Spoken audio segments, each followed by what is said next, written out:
Hey guys, and welcome to the Garage Athlete Show. Today I am joined by Rachel. Dan is on his way. He's currently battling his twins. Twins always decide, like a night we're deciding to have a podcast, that they're going to be a bit awkward. But it's just all you parents know out there, like they'll be fine most nights until you have something like booked in at like around the time they normally go to bed, and then they'll just be an absolute nightmare. It happens every single time. So I believe we're on episode 42. Things have been going well. We've actually had a decent run of the podcast now. We've had a number of weeks where we haven't had to miss a week, which is is rare for us. So how are you, Rachel? I know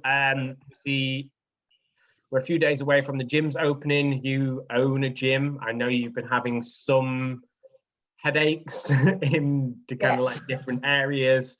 The government just not playing ball. So I know you've kind of got a lot on your plate at the moment. You don't have to go into too many details if you don't want to. But yeah, how are you getting on? I am fine. It's just like I said, they're juggling a million things, and the sort of fitness and health sector is being very much umbrellaed in terms of this is what a gym looks like. And I'm like, you literally have, from a government perspective, literally no idea about what different things look like and what they look like and what they mean to different people. For example, my gym, like I've mentioned on podcasts before, opened with a business partner.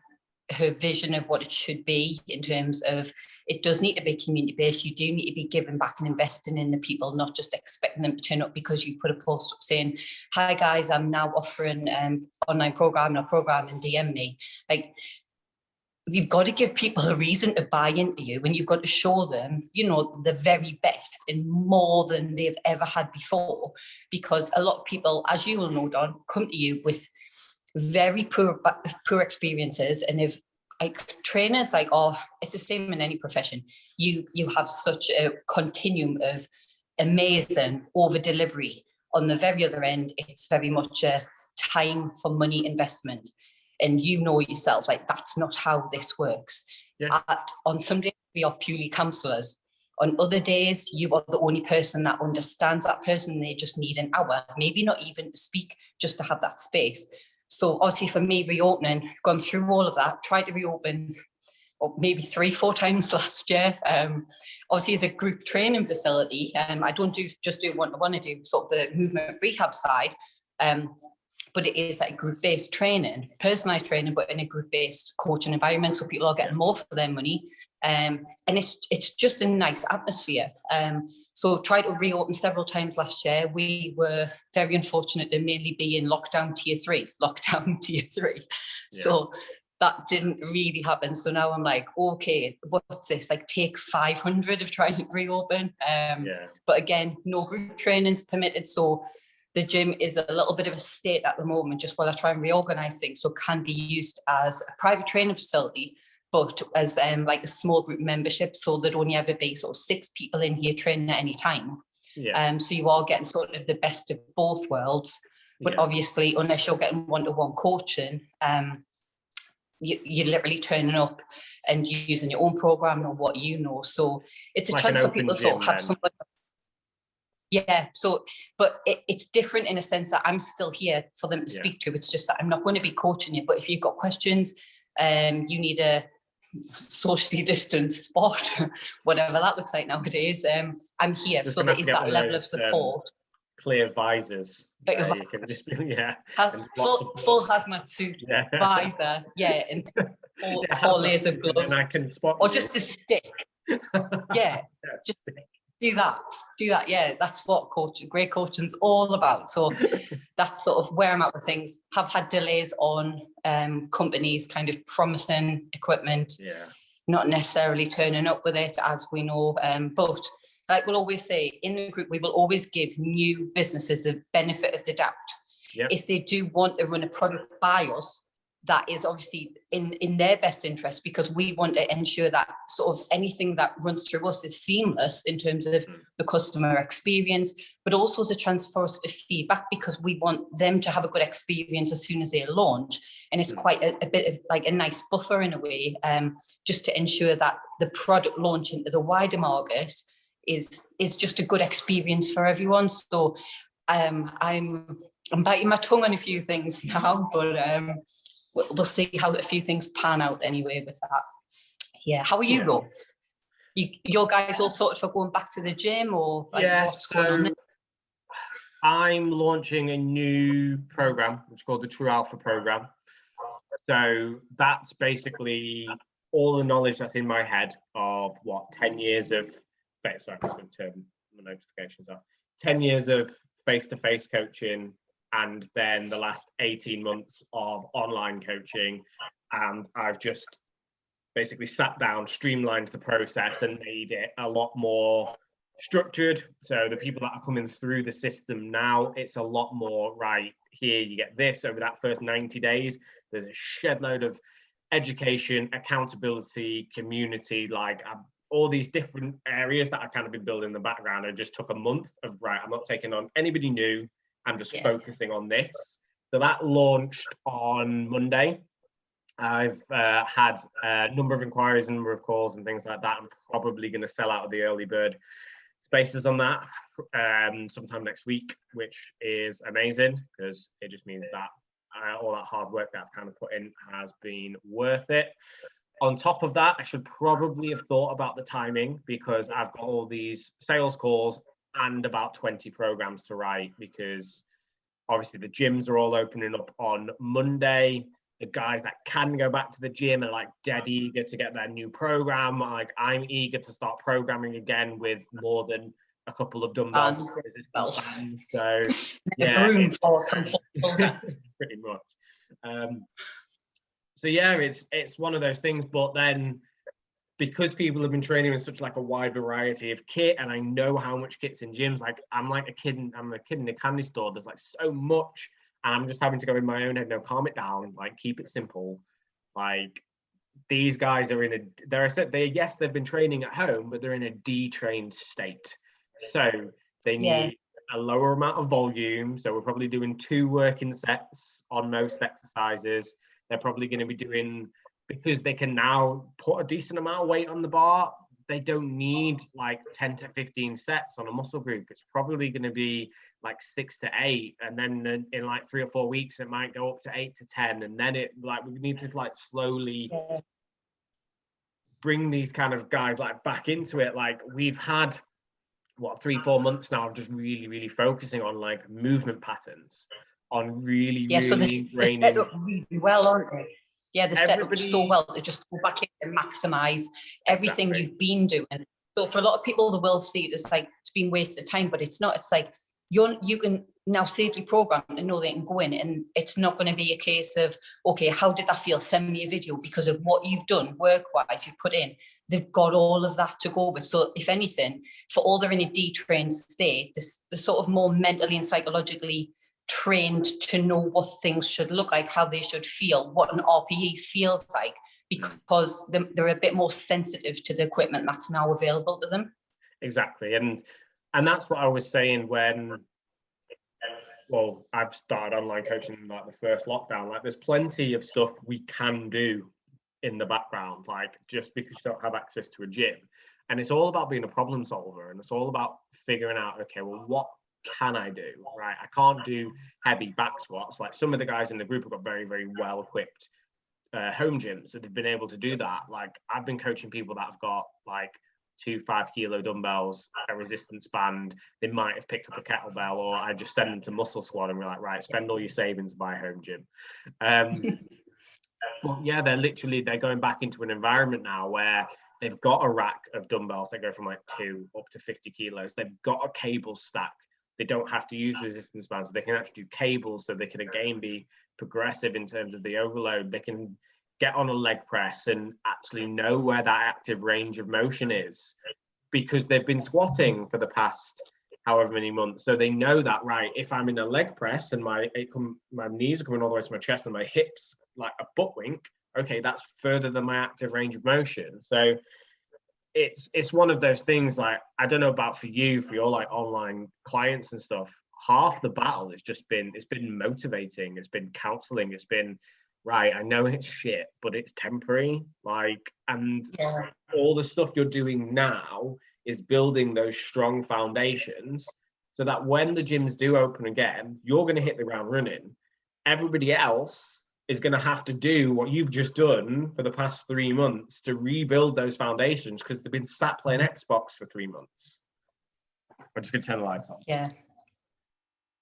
That is really the difference, though. And it's, I know even from us, we talk about sort of that wavering motivation and injuries coming in, and like myself, like just the amount of stress it does have that wider impact on things. And I've really been focused on the past few weeks, just even if I'm not training every day, just doing something. And just kind of working on and eking out as much as I can out of the movements or ranges I've got, and just kind of looking at, okay, if I do this, how is this going to help me in the long run? And thinking more long term instead of short term, which I do think we very much took for granted when gyms, you know, when before pandemic, because nobody could have predicted what's gone on the past year, and the repeated process of that would keep happening, where everybody sort of, if you haven't continued to do anything, you literally start from scratch. And I don't know about yourself, but it's getting sort of out of your own head and thinking, right, I'm not a beginner for all kind of, I haven't got the pump that I've normally got because I've got limited access to kit, or like a lot of people will still focus on the DOM side of things, which obviously we do a lot of coaching around. That doesn't necessarily indicate the sign of a good session. It'll indicate a new stimulus perhaps, or an overload of volume, but it's not necessarily what you should go chasing. And this is something I battled in my first few years of coaching with females a lot, because females, as you know yourself, recover really quickly, and they mentally think, well, yeah, I'm feeling okay, I'll go back in my set. And I'm like, use that timer on your phone. Use that timer you've got there to make sure you are ready. So it's kind of just, like you said, you've sort of had the past year and you've been able to refine sort of everything you've done with your clients. And I've sort of shifted myself away just to focus training-wise on the gym primarily. And then with my online coaching, it's mainly been focused on the pelvic health side of things, which has been really good because it's allowed me to dive into another interest area to keep me very much motivated in the direction of my overall business. A sort of more than just a training facility, because that was never why I wanted to own my own gym. It's maximizing what I know and how many people I can help in various different capacities. And obviously, having been forced into online, like everybody has, I know it's been death by Zoom, but if we just kind of take a step back and realize what all of us, even from a client perspective, what we've managed to access and get out of the past year versus if we'd never had to go through this, would you know as much? Would you have done as much sort of self-reflection? Would you have addressed certain lifestyle factors? Like I've got clients who would come down group training sessions we had going on here. We've gone through nutritional support, but their life is so hectic and so busy that they kind of convince themselves that they don't have time. And I'm like, okay, this isn't the right time for you then. These are some little targets to hit, so go hydration and protein. That's enough. But what they found, especially with this longer lockdown, is that they have had the time and they've either recombed or lost some sort of unproductive body fat in terms of it wasn't helping them with their strength or speed or movement, purely because they've had that extra time and thought, I am going to do something with it. So even though previous amounts of time for them might have felt as though it was like a waste, it hasn't, because it's allowed them to get to a point where they're kind of sick of their own shit. And they're like, yeah, I'm going to do something about this now. I've had all these tools here, but really I couldn't be bothered. But now I thought about it, yeah, there'll never be a right time. And that's the case with everything, isn't it? That there's never a good time. There's always an excuse. But it's knowing enough about yourself to call yourself out when you're on bullshit.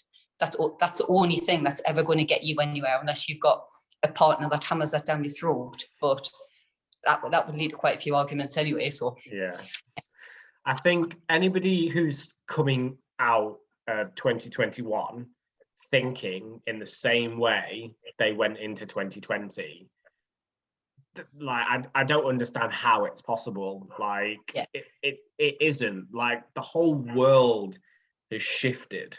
It was like I was speaking to a guy on a consultation earlier, and he was saying about how his wife, like, it's probably an hour and a half out of her day is spent commuting.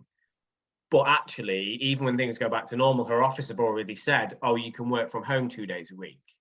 Like, it was a shift that was happening in businesses anyway, but it's a shift that might have taken 10 to 15 years to actually happen, because things like that tend to happen slowly. But COVID has made it happen in 18 months to a point where people have a much better understanding of like a work-life balance now, and businesses understand that they've been forced to.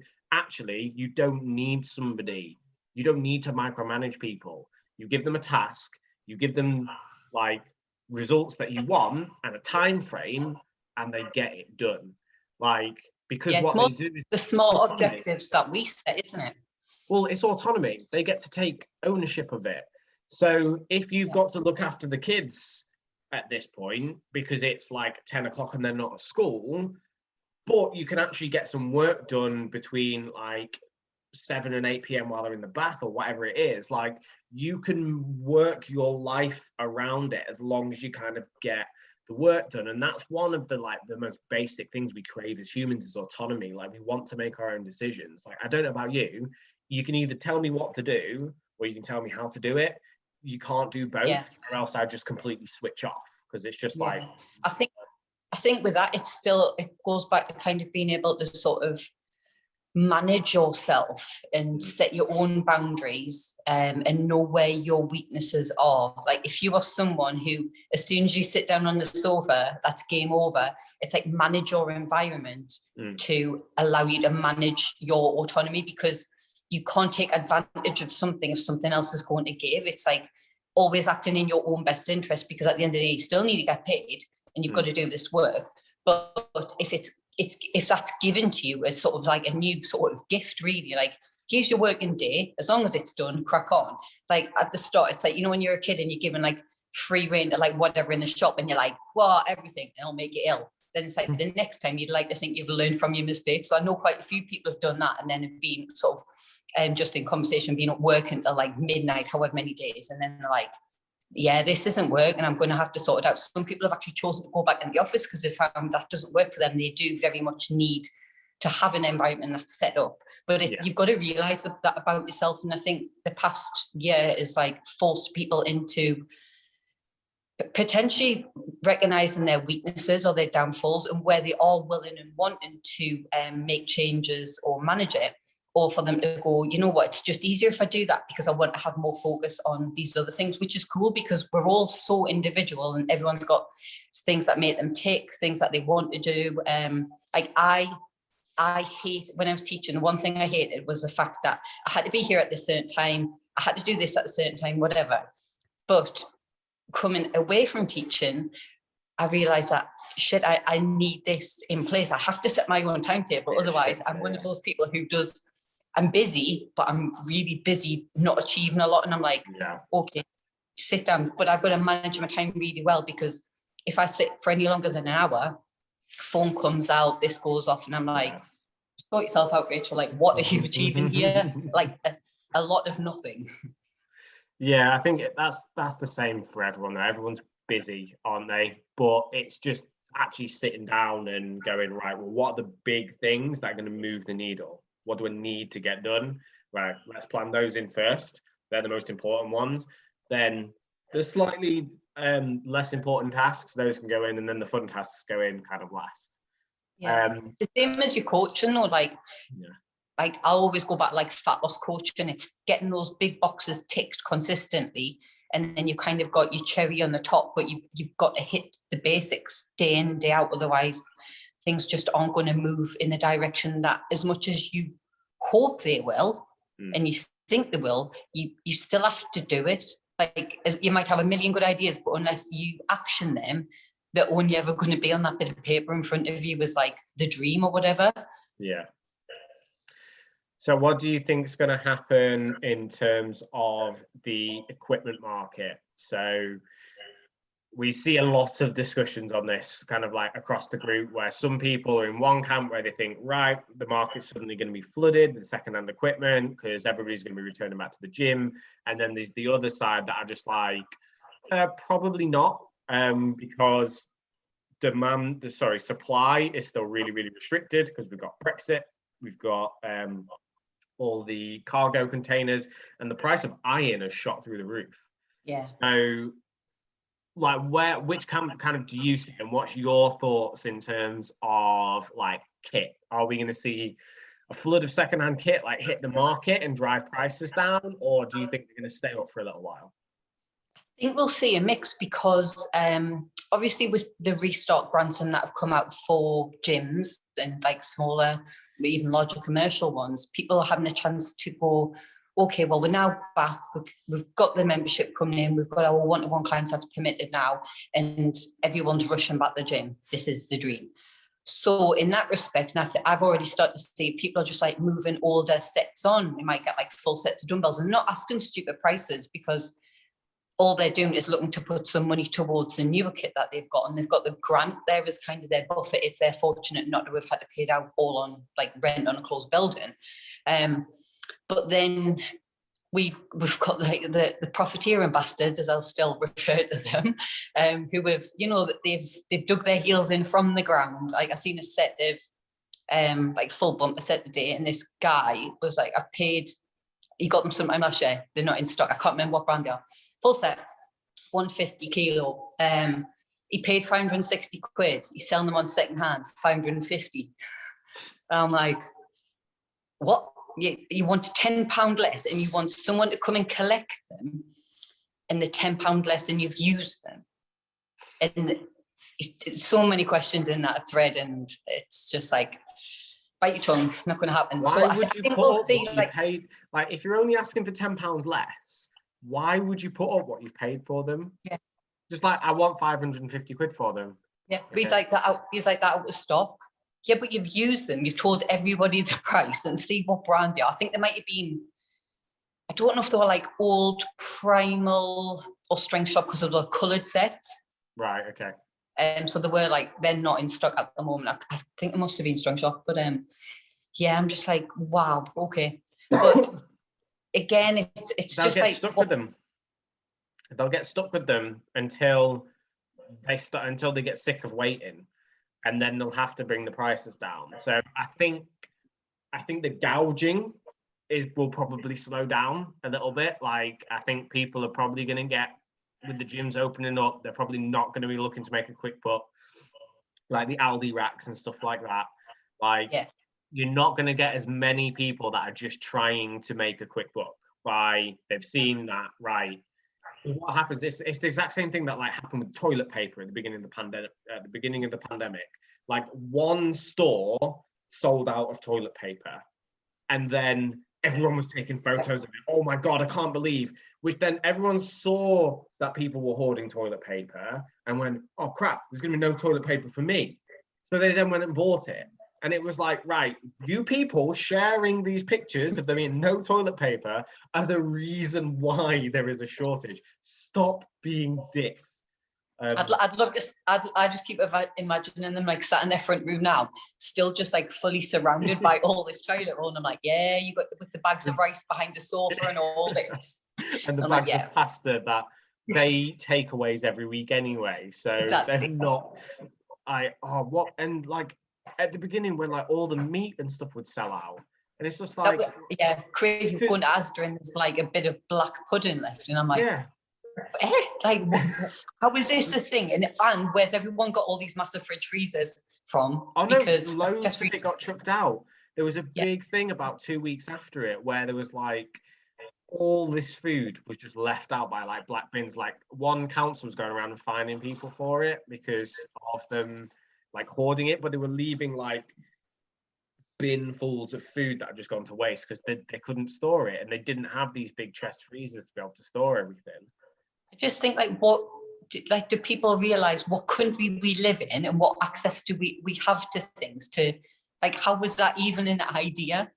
I'm just like, people people. But then you think, right, well, that's not going to happen again. And then we went into another lockdown, the same sort of thing happened. And you're like, have we not as a country learned anything? And then obviously all the Aldi racks came out, and then all that business went off. And then other places like... We had to ban the word Aldi from the group because people were talking about it so much. Like, that's how, like, we had to put post approval for any post that said the word Aldi, because we were just sick. And people, like, yes, we understand it. People are price gouging. Same thing's happening with the PS5s. Like, I cannot get hold of one. My stepson wanted one for Christmas. Like, we tried to get him one for Christmas. It's now April, so what, 4 months later? Like, and it's his birthday. We still can't get hold of one for a normal price. But then when all sort of the like companies started to bring out new kit, obviously everything was sort of backdated and then on pre-order. And I know so many people who had, you can see it, who put in so many pre-orders, they were then delayed. And then it's now like they're just getting them in. And I'm like, who's buying all of this? You've got like, what, 10 sets of like 25 plates. Like, who's going to buy these off you? Like, it wasn't a wise investment, was it? Yeah, it's one of those where, again, they'll end up like the people that jumped in late that didn't really know what they were doing. So like companies like Muscle Squad and Primal and stuff like that, they had the contacts, they had these things, so that it's not right, I've bought all these things, I'm then going to wait 6 months for it to get here. They've got enough cash flow that they can have one container dropping every month, so that there is new cash kind of coming through. These people that have jumped on it and gone, right, I'm just going to order some stuff from a factory in China. It takes 6 months to get here. And by the time it's got here, lockdown's finished. So now I've got a garage full of weight plates that I can't sell. But you see, they're the companies that, like, obviously we go through and they've got that constant good reputation, the constant good customer service. And, you know, they're going to stand the test of time, because we'll always... like, as admin and mods, we'll always recommend ones that everyone's having good experiences with, because, you know, like, we want people to get good deals, and we don't want kind of anyone to be profiteering off the back of things, because it's like, well, hang on a minute, just be a decent human. If anything, across the past year, like, just do the right thing. No one's having a particularly great time, some worse off than others, and don't be that person. Well, there's something exciting in the pipeline coming through from Jay. So obviously we've got certain companies that a lot of us have either worked with, they've either sent us kit or to review, or we bought from them, or like, so we're looking at doing, it'll essentially be almost like the witch of gym equipment companies. So it'll be like home gym trusted. So if we know that they're a good quality brand, that they look after their customers, they've got good customer service, they will basically get a like home gym, like a stamp of approval sort of thing. Stamp of approval to say. And also, I think the more people we get on that, and if people send us stuff and it's rubbish, I think a few of the, I don't think we've had anything that's been terrible sent to us yet. And I think as admins, we're a little bit scared to give something a bad review. I'm not. If something's terrible, and there's something that's kind of coming at the moment that Jay's getting a prototype of, and I'm just like, what the hell is this? Right, Jay, send that to me, let me review it. I'm going to tear it apart because it looks awful. Like, I won't say what it is, just because you never know, it might actually be half decent. But like, I've just looked at it and gone, out of all the things you could have thought to like bring to the UK market, like, this was not one of them. Right. With in terms of like the kit and stuff, obviously we've got our sales page, and that's like grown even more than like the home gym group anyway, hasn't it? But obviously the good thing about that is, obviously, people, you know, we're dotted around the whole of the UK. People like reposting stuff that's in their like local Facebook group, and I know guys who've even gone out of their way to go and get it and then ship it up because the person that they're wanting to get it from isn't going to ship it. So in terms of it's like more supportive than anything, because it's allowing people access to things that they wouldn't be able to get hold of, because for example, they're sold out, or they're still sort of on back order or pre-order as well. So that's, I know that that's been working like really well. I'm more sort of thinking about like specialty bars that have just been a bit of a nightmare to get hold of. Yeah, I can understand that. So what specialty bars are you looking for, if any of the listeners want to help you out, Rach? I'm looking for someone to go and rob Elliot and just take pretty much anything he's got in his gym. So that would be great. No, but he has got quality stuff, to be honest. Yeah. No, I do want to get hold of a Duflo bar at some point, if not a half decent bow bar. Again, that's What's just the bow bar? Sorry, let me. A bow bar. Okay, sorry, that's your accent, isn't it? I'm like, a bow bar? What is this trickery? I've never heard of this. Let me Google that. BOW. And that's, so is that a one that's like canvas? Yeah. That, I just find that so useful for myself with my shoulder labrum tears, and then just clients in terms of just how more natural it feels in terms of the bar position on shoulders. You're not having to sort of like do that any little bit lower. Yeah, you're not having to sort of troubleshoot and go through any like more work on thoracic mobility and stuff like that. Oh, hi. You say hello. My Josh has just put her in here. She's probably been annoying him. Oh, I've had my brothers too all day today, and I mean I love them, but they're a nightmare. Absolute nightmare.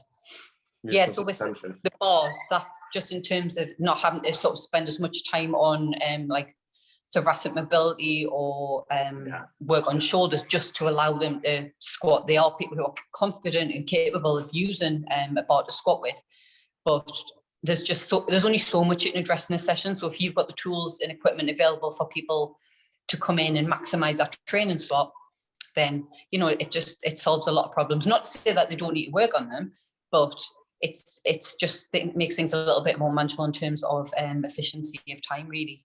Yeah, definitely. So before I joined this group, I didn't even know that there was like different kinds of bars, really. Like I saw them in the corner. I was just like, they look nice. I don't really. What, are you just curling? Yeah. Yeah, pretty much just then EZ bar for the curls. Yeah, curls for the girls. But yeah, like since joining this group, I think I'd seen a safety squat bar. And I was like, I've tried one of those at like this bodybuilding powerlifting gym that I'd gone to. I was like, oh, quite like that. Like it feels quite nice for that not to be loaded behind me for once. But yeah, I've learned so much about like different kinds of bars. Went out and bought a Swiss bar, which is probably one of my favorite bars to use now, because even though I don't get issues in my shoulders when I press, like I'd rather use a Swiss bar and never get issues in my shoulders when I press. It's just like smart training, isn't it, to allow you to progress through your programming without sort of potentially like having to change things around. Especially if you're doing like the more bodybuilding style of training. Like I know that you have tendencies to have like more kind of upper, lower, or split or full body sessions where you might be like doing a lot more hypertrophy based work. So you're going to be loading the joints a lot more. So as opposed to like a powerlifter, do you know what I mean? It's just having tools that are going to make you like less susceptible to those niggles or injuries that could cause setbacks. And if you're halfway through like contest prep, that's the last thing you want to have to change what you're doing, because mentally being able to cope with that is like, that's a huge thing in itself. Well, I remember being 6-8 weeks out, and I had bench in my program, and up until that point, I've been getting stronger and stronger and stronger, and I was just determined to hit 100 kilos for a set of 8. So I was like, that's the most I'd ever done. I hit it, and then like the next day, I can't remember if it was my right or my left shoulder, but it was just gone. Like I was like, that was stupid.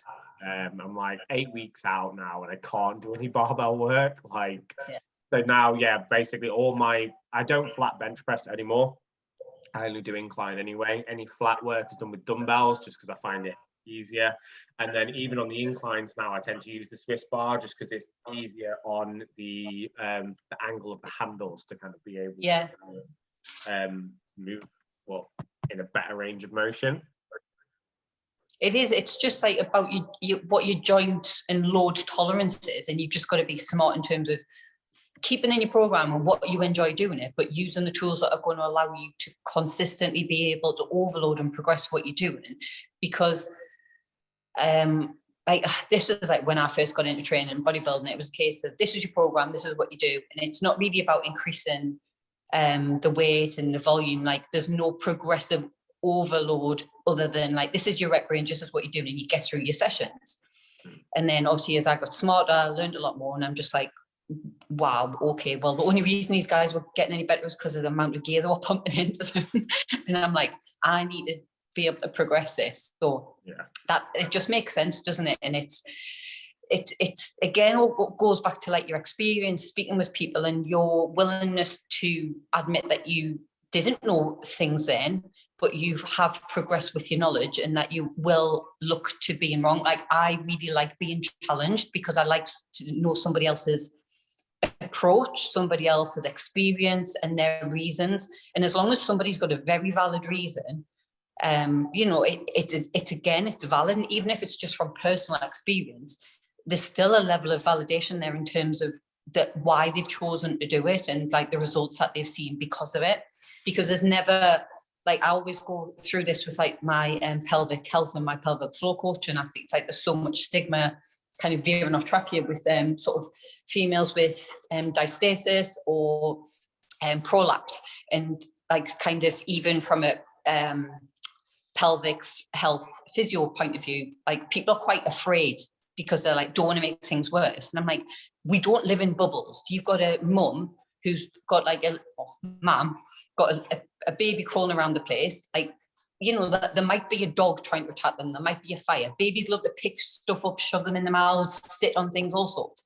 They're not going to think, right, have I engaged my core? Have I done a lunge in this position? Have I exhaled on the pickup? Like, they don't, they react. So you've got to train people in the same way as like when you're rehabbing somebody, you've got to look at the ranges that they're most susceptible to becoming re-injured or causing problems. And you have to address those ranges. You can't avoid them, because all you're doing then is neurologically program the body to constantly be worried or scared, which is then going to increase anxiety, which is going to impact on their breathing, how they hold their bodies, and they're more likely to get injured through trying to avoid injury. Oh yeah, 100%. So it's just that side of things. It's like if you've got a really good example of why you shouldn't do something, I'd love to hear it. If you've got an example of why you should, I'd love to hear it. But I would still challenge someone on it in the way I'd expect someone to challenge me, because you can only get better by finding out more and trying things out yourself. Yeah, completely agree with that. I totally think, took us off track there, sorry. That's okay. I think actually being able to train at home and because I'm on my own, one, I don't have a training partner, so I'm probably not going quite as heavy as when I did have a training partner, just because if I fail with a 40-kilo dumbbell above my face and it lands on my face, that's going to be quite painful. Whereas if you've got a training partner that can help push you through that last rep, then that's a little bit safer. I think I've just, over this last year, I've got a better understanding of like myself, my body, like when I can push, when I need a bit more of a deload week, like, and that's one thing that a coach can now can never know. And if your coach is never like asking you like, how are you feeling? What's your stress level like? How's your soreness? Have you got any niggles that are like happening at the moment? Just every now and again in your like check-ins, whatever it is, then they don't really care, because we can't feel that as coaches. Like, we can't feel that biofeedback. Like, it's one of the reasons why I get my guys to track their workouts and just put little arrows in it. So are the weights progressively overloading, in which case I'm going to see lots of up arrows? Are they staying the same, or are they going down? And if I can see lots of down arrows, that then makes me go, okay, something's not quite right here. Right, let me ask some questions. Right, have you picked up any niggles? What's your stress level like? What's your sleep like? they might need a deload week. They might have just had a really shitty week because the kids have been keeping them up all night. You kind of never know, but asking questions will help. It is just going with that, and like for all you'd love to be able to go, right, this is what the program's going to look like, and we're going to run it for 8 weeks. You might have a client who, if 5 weeks in, they need a deload week. They've got so much else going on in their life, or really they might have overloaded consistently for 5 weeks, and their body's just like, whoa, hold on, lads, like we need a breather. Then they're ready to go again. And because we're so intra-individual, we respond to stress very differently. It might even be from like a nutritional or hydration perspective. It can even be sort of stress that they weren't even aware of. And like, we'll go back to sort of the counselling side of things. It's like asking questions that they would never ask themselves, and you just help them connect the dots. That's what we're there for. And it's like they've already got the answers, but they don't know how to kind of find that answer. And then you're like, right, well, that makes sense. So this is what we're going to do. And it is that problem-solving approach, which isn't sort of dictating. It's sort of working with, advising and troubleshooting alongside kind of like a coaching toolkit. Like for all, you'd love to be able to tell somebody what to eat, what to do, this, that and the other. Like, we're not robots. Yeah. So we're only as responsive as we can be in the state, the physiological state we are in there and then. And it's like a huge thing that I'll go through when I'm coaching females. I'm like, right, your week 1 is comparable to your week 1. Your week 2 is comparable to your week 2. Like, we take data measurements just across the board. I can even be from, this might, guys might not have even heard of all this, but if I get someone to sort of look at the menstrual cycle, it might even be tracking things such as what their vaginal discharge is like. Because for all that might sound like, well, really, you do that? It's like, yeah, because some women don't actually know when they ovulate. They might not want to take the temperature. It might be too much, but this can be a good indicator. And it's there, and then you don't have to do anything other than look. Do you know what I mean? It's just like another feedback marker, feedback tool that we've got that we can use to our advantage. That gives clues, especially across the past year. Like I think I put something up on stories yesterday where I was like, tell me you've been stressed by the pandemic without telling me. And I was like, my last menstrual cycle was 17 days long in terms of the bleed. Like, oh, wow. There you go. Do you know what I mean? And it's just crazy stuff like that. So it's the level of awareness, but also what you want to do with it. Like, I'll always say, like, I'll educate and help people, but it's up to them to make a choice if they want to use the information they now know and want to apply. If they don't, cool. We will do as much as what people want from us. But like, I love to help people understand more. And obviously some coaches are right for some people and some clients are right for some coaches. And I do think the more people you work with, the more people find the right person. And like, I will never think twice about kind of referring someone just another coach I know because I think they're best suited, or I just think personality wise they are best suited. Like, this person might not want to know, might not want to be educated, might want to be told. And as a coach, that's not me. So I'm not going to get the best out of them, and I'm going to feel quite frustrated because I want to help them more than what they feel they need. I think it's part of becoming a mature coach is to know. You calling me old? No, I'm saying mature is in like, I'm trying to think of the right word now. Experience, there you go. An experienced coach that is comfortable enough within themselves to go, you know what, I'm not the right coach for you. I don't think we're going to click. And when you're at that point, it's actually quite refreshing when you can go, you know what, actually, here's your money back. Like, I'd rather not. Sometimes it's I'd rather not have the headache, but other times it's I genuinely know that like this is just going to be a frustrating process. However, here's another coach that I think you'll work really, really well with. And if you ever, that's the one that you hate that you just pass them off to. I have done that before. I have given clients that I think, right, this person's going to be an absolute nightmare.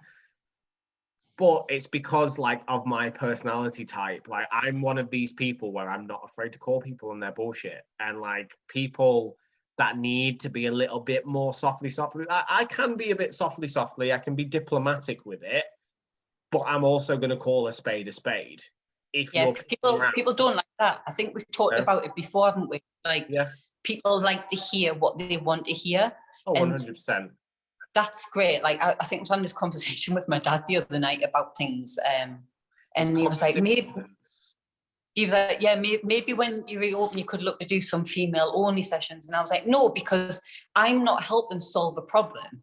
The problem is that we need more integrated spaces, males and females train alongside each other, developing community. We live in a mixed society. We live in a mixed world, and there's space for everybody in it. And it's my job to make sure everybody in that space feels valued and supported. So by me creating a female only, I'm not giving my best self to the people who are coming through the door. And there are other places, there are other coaches.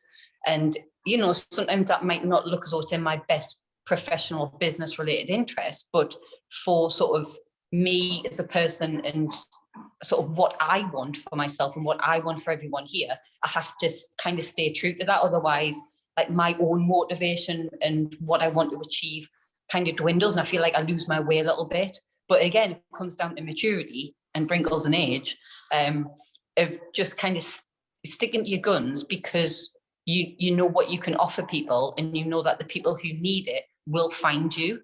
Yeah. And that's just it. Like, at the end of the day, we're not magicians.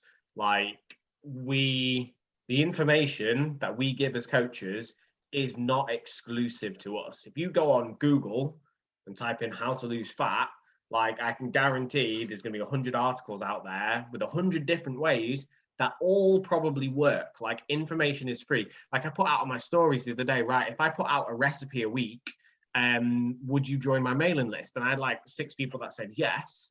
And one guy messaged me back, went, yes, but why are you giving this away for free? I was like, because information's free. Like, you can go on Google and just type in high protein recipes and find 1,000 of them. So, like, I'm not a chef. That's not what I'm trying to sell. That is a tool that I use to help my clients implement eating like an adult.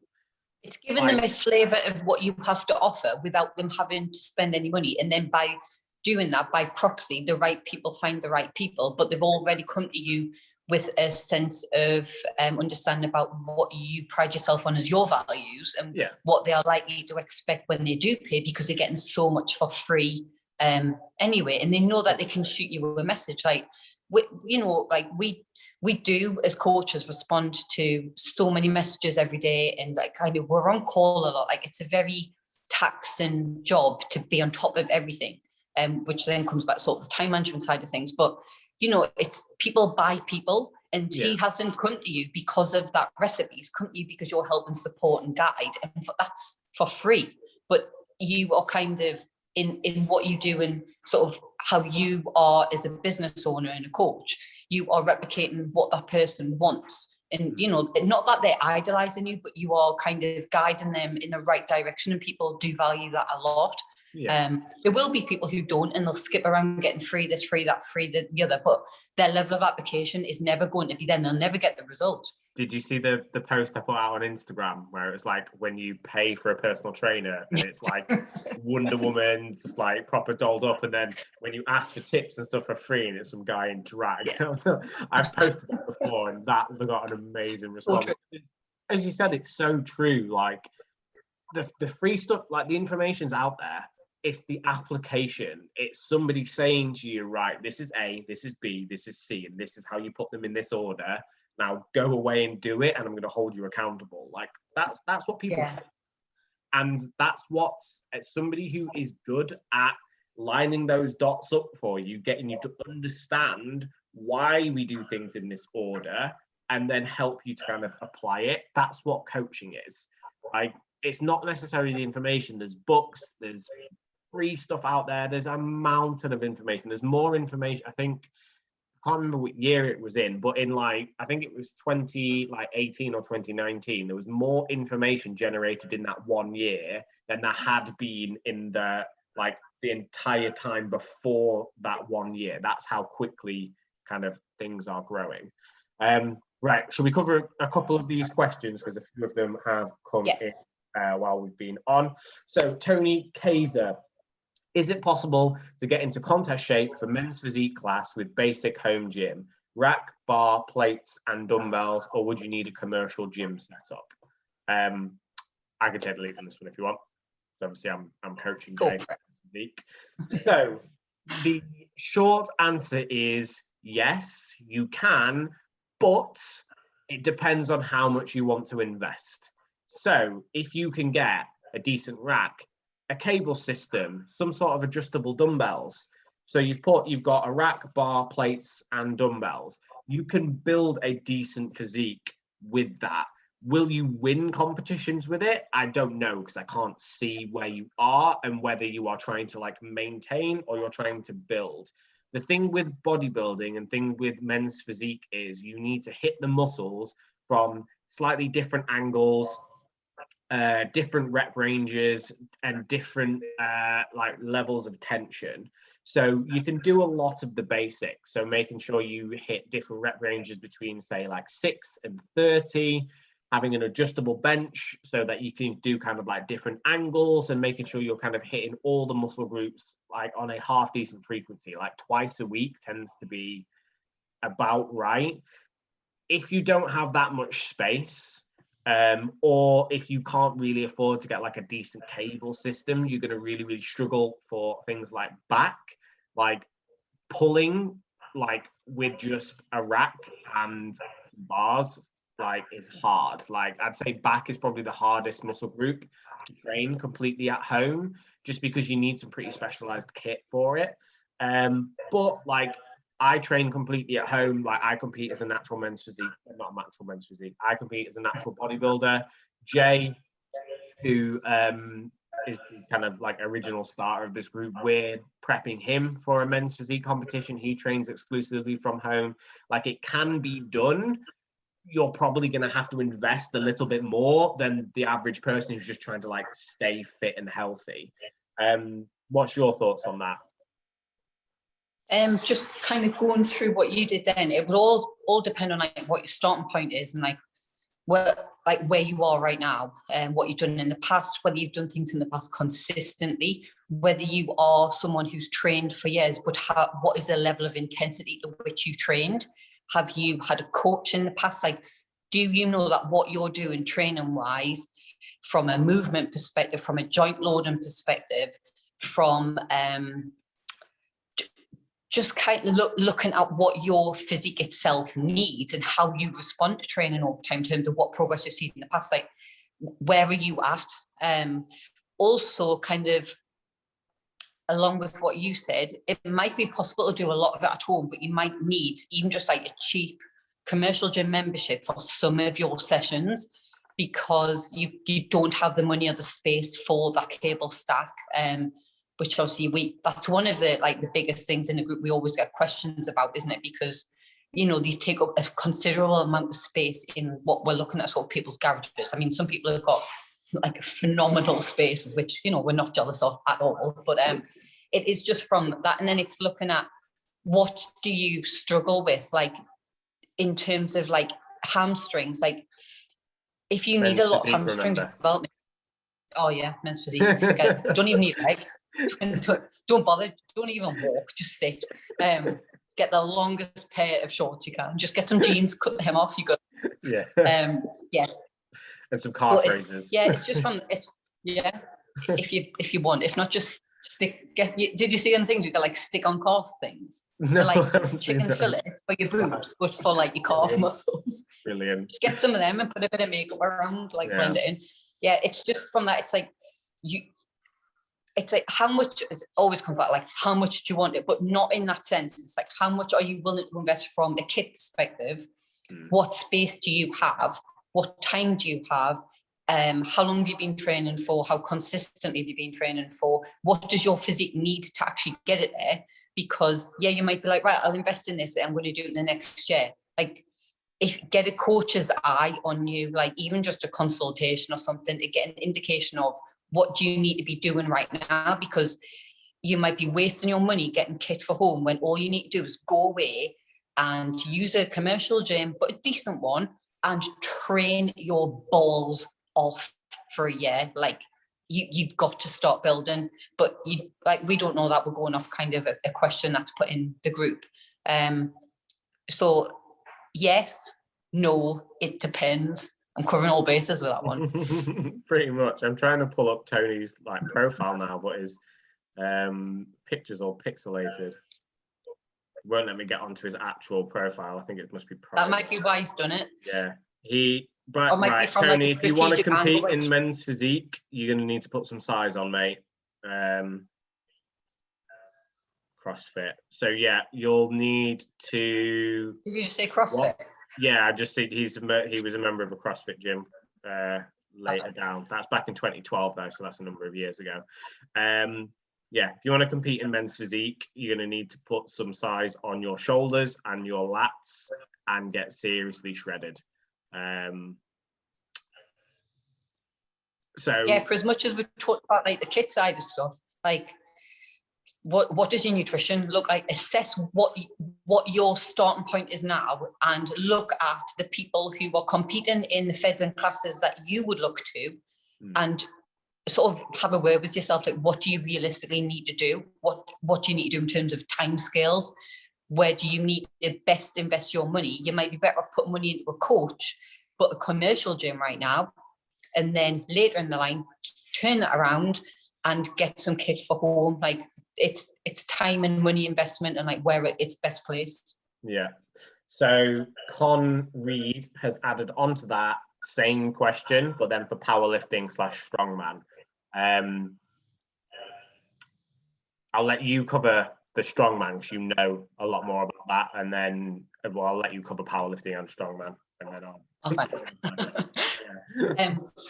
I think if you look in the group, Elliot's a really good example of this, just for what he's got at home, how he trains, the physique he's got as well, just from a male perspective.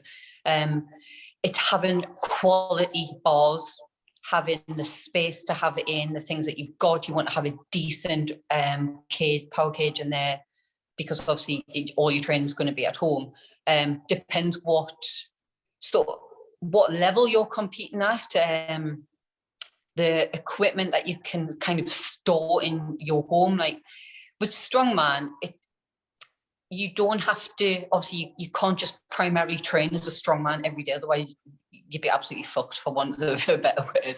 Like it will, like powerlifting and strongman do complement themselves very well, just in terms of they are like heavy strength based sports, but you also need to factor into that like the recovery side and what your CV fitness is, because when we go into, even that'll benefit the powerlifting from your recovery perspective, but we look at the strongman, like we've got moving events in there, and like I think we had there was a photo in the group the other day of like this guy walking a yoke down the street. Like for anybody who's not seen a yoke before, like what the hell is he doing?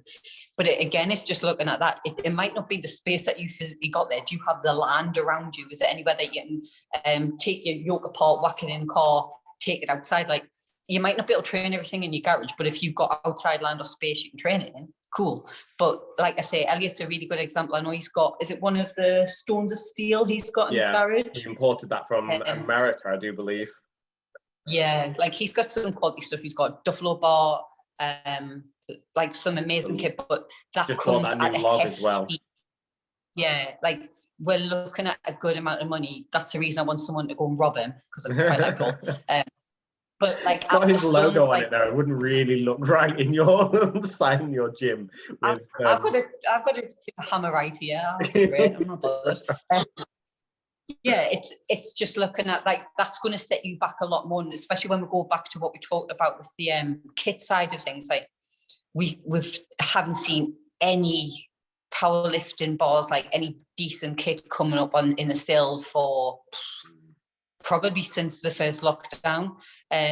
Even like gyms, like I said, that are getting the grants through and stuff like that, the bars that people spend money on, like they've spent hundreds on, like these aren't things that are like quickly turned around, like, oh, someone's just selling this bar, type you can't get hold of them. So that is a heavy level of investment. But if this is your sport or sports, and these are things you want to do, like Atlas stones, like they do require a lot of technique, but there might be a local gym that's got them in. Like we've got a few around here where you can go to sort of once a week. It's not your gym, you primarily train from home. You can go and you can put the things in there that you can't have in the house. So it's just looking at how much money you're willing to spend, the space that you've got available. But definitely from that perspective, like strongman's quite a versatile sport in terms of you just need the heavy things, the awkward heavy things, and the space. Like big tires, there's always farmers shifting them. Like you can normally get them for free if you speak to them, because they're trying to get rid of them, because they have to then pay to have them like taken away. So if you're offering to bring a guy in a transit van to take this massive tire away, it's probably gonna be like, yeah, go and take it. It just depends, again, like what level you're competing at in terms of like the weights for strongman, whether you want it's worth getting a couple of stones and keeping them, because if you've got the space, you can just whack them under. Like I've got a decent loadable adjustable platform. I know Elliot had just got one. Like they're not too expensive. Sandbags as well, like we've got different people recommended, like Les, Superior Strongman, loadable ones. There's loads of things that aren't that expensive if you're just whacking sand in them. Farmers handles, again, not that expensive. So it's more like the powerlifting speciality kit that does come with the additional expense. Having a yoke is, you know, like I've actually was seeing quite a few, they're not up north because I've complained about this, a few that are like going for like £100 or so. Like they're easy enough to even just take down and store. So again, like from, like I said, strongman stuff, other than the stones, like they're not that expensive to have, and like space-wise they're not too bad. But again, it would just be the investment in the powerlifting side of things. And then just managing your training, because you need to look at when your comps are and how your training is structured to allow you to progress with the powerlifting side, but not to the detriment of your strongman, and vice versa. Like if you're not competing in strongman, use those events, and the event practice is your more conditioning based and your accessories, and stick to your like your 3 big lifts for your powerlifting as like the bread and butter of your training. So I completely agree. Like there is plenty of high level powerlifters that train from home, just because it's the big three: squat, bench, deadlift. It's very, very easy. You need to, obviously you can invest in specialty bars and things like that, and those can get quite expensive. And if it is your sport, you probably will further down the line end up buying the more expensive bars that can handle the loads that you're going to be able to do. Probably going to have to invest a little bit more in getting like better quality flooring. So I remember Adam Bishop, who was on last week, was saying like he's got 20 mil flooring because he deadlifts in the same place. So he doesn't want to crack the concrete underneath it. And he's deadlifted like over 400 kilos. So you can understand why he needs 20 mil flooring, whereas like your average person who's deadlifted 100, you could probably get away with 10, 15 mil. I think powerlifting probably lends itself to home training more than bodybuilding, just because you don't need variety in terms of like the amount of like accessories and stuff. Like you can get away with just kind of having a bar. You don't even really need dumbbells. You can do a lot of your work just kind of with a barbell and a rack. In terms of strongman, just like Rachel said, it all depends on like how much space you've got, how much money you can invest. Because as you said, like with strongman, you need space. Like there's no point in having a yoke, but it's in a single garage. Like, because where are you going to walk with? And like a narrow street with cars parked at the top. So what I would say is if you've got a good local gym that has strongman kit, like invest in your powerlifting kit to have at home, and then just like find out what a day pass is. If you would do a day pass, and a day pass is like £5, you do that once a week, that's what, 20 quid a month. Like that's worth the investment to be able to use all their strongman kit. Whereas you then have to pay out X amount for a log, X amount for a set of Atlas stones. Like you're soon going to rack up a decent amount of kit bill when, right, you might only use those things like once a month or where. I don't really know how often you do each particular implement. But you'll find there's more and more, especially smaller gyms that are like specializing in powerlifting, strongman sort of stuff, because that makes them unique in that area, and they will attract those sort of people that are just wanting to come in just to use that particular piece. Like me, yeah. Yeah, like you. Yeah, exactly. Yeah. So big plug. So for those that can't see, there's a massive inner strength NE like sign right behind Rachel. Like I did notice that. Like, yeah. So if you guys are based in the Northeast, then definitely get over there and see Rachel. Yeah. I'm probably gonna have to call it a day soon. So the missus is just same. But yes, any questions that have kind of appeared in the box that we've missed out this week, we will make sure we get to them. As I said, we're probably doing that question box, so it runs over a month. It's been great to have you on today, Rach. So where can the guys find you if they need to? I always forget this, don't I? On Instagram, I am rs_strength_coach. My gym is inner_strength_NE. I'm in the home gym group as well. I think I'm just normal on Facebook. Don't really do that much on there, to be honest. Just kick about sharing random memes. But yeah, like I put a post up in the group this week. Like if anybody is local to the Northeast and like they do want to do, like we've just talked about, like a local gym that's got like strongman specialty kit in, or things that they don't have in their home gym and they do want to use for sessions. Like because of the way I'm having to reopen, some other gyms are as well. Like it's like a more of like a casual membership based or kind of pay as you train type setup.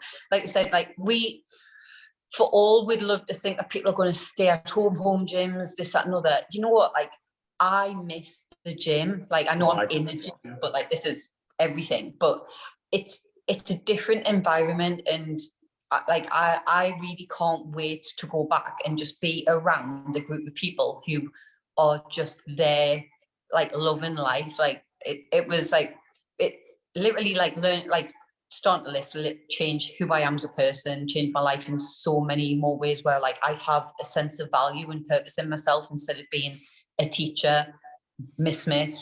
That's all I did. That's all I was known for. And I was literally ground level because I existed to provide for people, and that was kind of it. And if I didn't, I couldn't go to bed, I couldn't do this. Like lifting completely changed me, and being in a gym gives me that back as well. You feed off people, and it's just a completely different space to anywhere you'll ever be, in terms of the people in there are wanting to better themselves right there and right then, and they're heavily invested in what they're doing for whatever reason. And I don't think you'd be around a more passionate group of people, even though they are there for themselves and they're doing their own thing. Like just to see people kind of striving for something better, that many, like I just think, like imagine if I'd never found lifting. Like I honestly can't, because you never then know what you're capable of in other aspects of your life. 100%. Yeah, so that's me off on a tangent again, just having a bit of a buzz I about it. I was listening to a podcast the other day, and they were talking about like how bodybuilding or just weightlifting is a really, really good teacher of life skills, because it teaches you delayed gratification, teaches you that failure isn't bad, it's actually quite good, and that we grow through our failures. And it teaches you like a discipline, like you can't be a bodybuilder without discipline. Your meals have to be at a certain time, you have to train a certain amount, you have to be very, very careful about the things you kind of put inside your body. Like the successful bodybuilders are the ones that take those principles and then they can apply it to other areas of their life, like business and like family and all that kind of stuff. So yeah, I think that's a great thing to leave on there. So yeah, weightlifting, great analogy for life. So yeah, if you guys want to find me, I am across at Deej PT on both Instagram and Facebook. And yeah, it's been great to chat to you tonight. Doesn't look like Dan made it, but we will probably catch up with him again next week. And I hope you have a wonderful rest of your evening, Rachel. You too. Cheers, Don. Bye for now.